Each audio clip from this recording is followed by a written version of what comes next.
Dr. Oz here. Michael Rubin and DJ Khaled challenged me. And no one backs down from a Rubin Khaled all-in challenge, so I accept I'm all in. I'm so moved by what you guys are doing.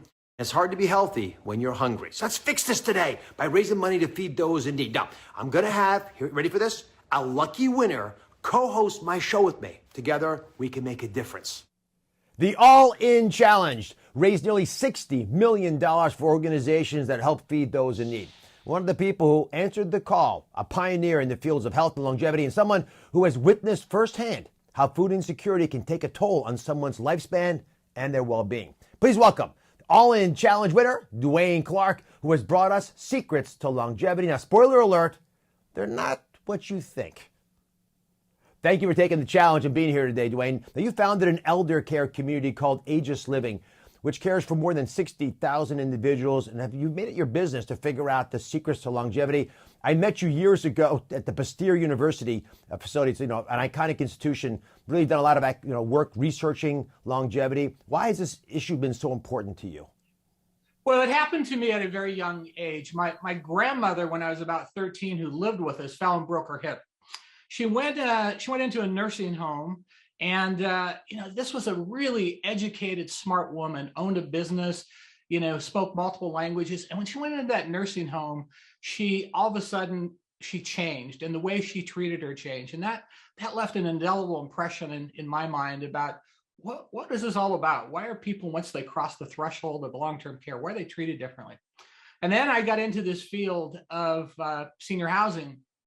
And when I was a young administrator in my 20s, there was a farmer named Carl and a doctor named Dr. Smith. Now, Carl was a character. He was about 5'8", about 300 pounds. He'd been a farmer all his life, worked with his hands, been outdoors all his life, and had a wicked sense of humor. When he was coming down the hallway for breakfast, he's like, I'm going to have me some pig and eggs for breakfast, poking everybody, looking at everyone, making jokes along the way, and his wife just adored him.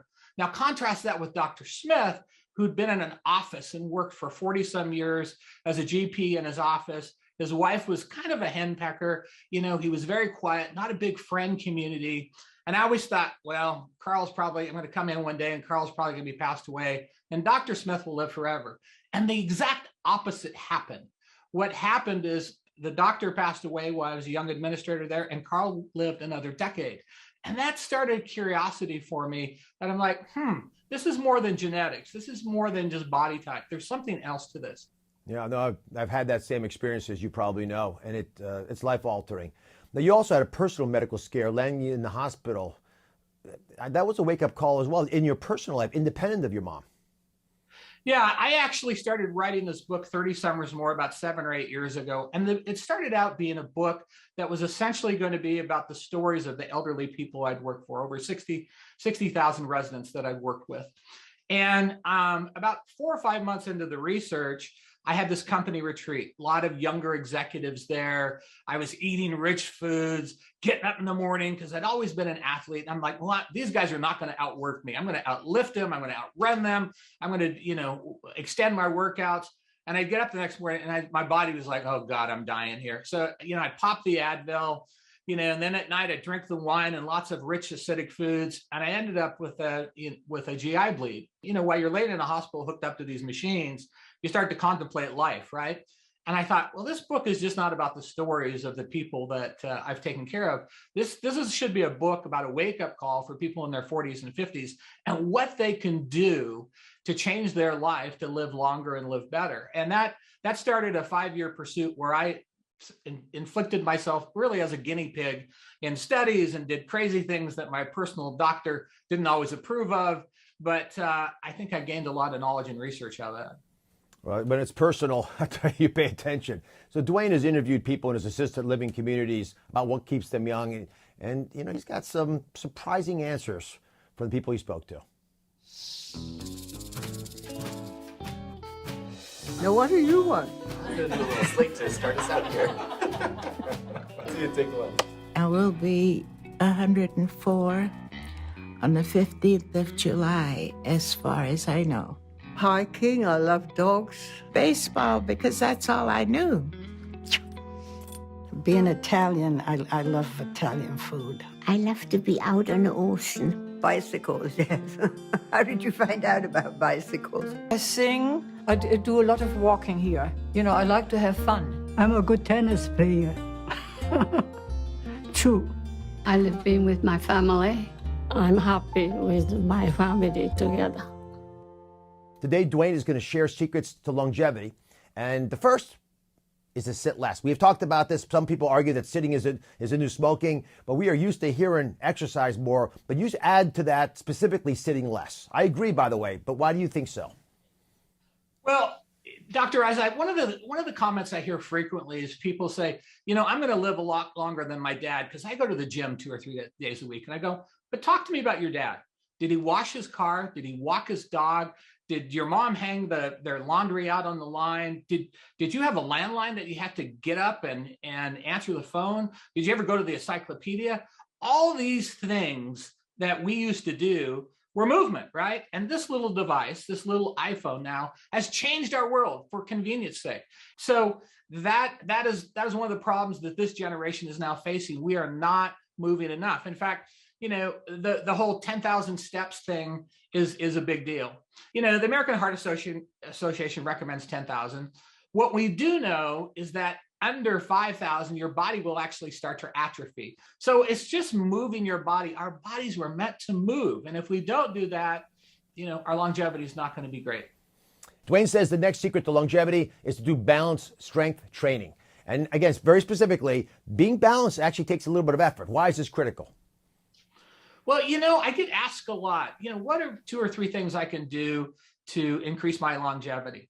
And I say, well, stand on one foot while you're brushing your teeth. Or if you're watching television, you know, when the commercial comes on for 30 seconds, just stand on one foot. And they go, well, why would I do that? How does that affect my longevity? And I said, well, here's what happens to elderly.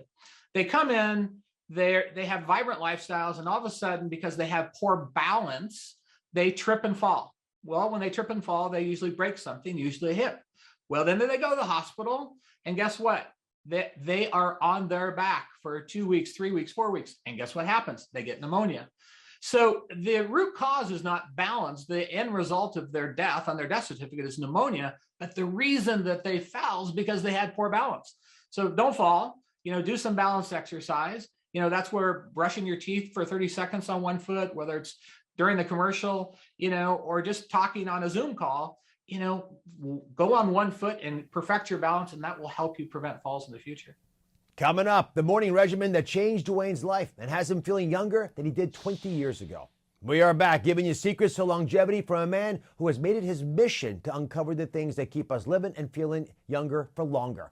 Dwayne Clark has a lot of great ideas in his book, 30 Summers More, adding time back to your aging clock. Dwayne Clark's going to talk to us about his specific tips now, and they're not always what you think. All right, next secret to longevity is don't sweat the small stuff. How can this help you feel younger and live longer? Well, stress, you have to think about how we die, really. And people, it's just not the fact that, you know, our body dies, it's our cell dies.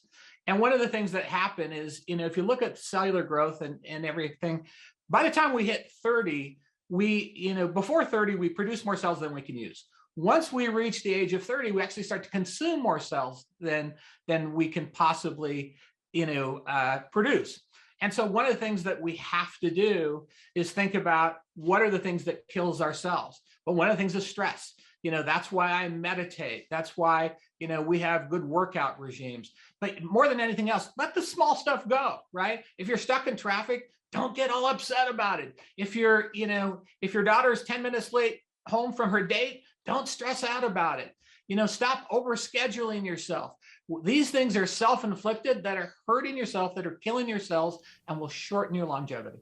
So I've got a little example. This is one of the first demonstrations I ever did on the Oprah show years ago. So your genes, that what we're talking about today, are powerful predictors of health, longevity, and disease. But that's only part of the story. So this shoelace is going to tell you the other part. So let me get a little space here. So you see the shoelace, right? And the top of the shoelace, this is a good Scrabble word. These are called aglets, the little tips here, the plastic parts that you put through little holes, right? So this is your DNA. Let's just pretend this little strand of shoelace is your DNA. Now, these tips are important because you can't get them through your shoe to get your shoes together if you don't have a little plastic tip there. But let's say because of stress, you cut off this tip. So watch this. You see? That's the scissors are your stress in your life. Boom. Cut it. Now watch what happens. When you cut that plastic off, are you able to lace your shoelaces? Not so easily, because they begin to fray. And this frayed tip that you can see right there, unlike the nicely honed down aglet, which is representative of a young person, this frayed shoelace is what happens as you get older. And the more stress you have, the faster they fray. And that prevents your chromosomes from doing what they need to do. They begin to break down, and your body and your brain begin to age prematurely. Now, Dwayne, you've actually had your telomeres, these shoelaces, so to speak, measured. What did you find out? Well, it was interesting. I had my telomeres measured before I'd made these lifestyle changes, right about the time I started writing the book. And I was actually in the lower quartile, which was not good. And then I did a variety of things that are in my book. I did meditation. I focused on sleep, started drinking lots and lots of water. And about 3 years later, got my telomeres measured, and I was in the upper quartile. So you can change this. So incredibly important that you pay attention to these things if you're into your wellness and longevity. And when you do pay attention and start to develop a routine, you can actually do it every single day, which is the key to keeping those telomeres youthful. So you created a morning regimen for yourself. And the morning regime is critical because you'll do it every morning. Like many successful folks and CEOs, you're very specific in what you do when you wake up. So walk us through yours. Yeah, I don't know if it's the CEO in me or whatever, but I have a very regimented morning. So, the first thing I do is hydrate before my feet even hit the ground, before I go to the bathroom, anything else. The next thing I do, because I want to start my day off positive, is I try to have some kind of gratitude.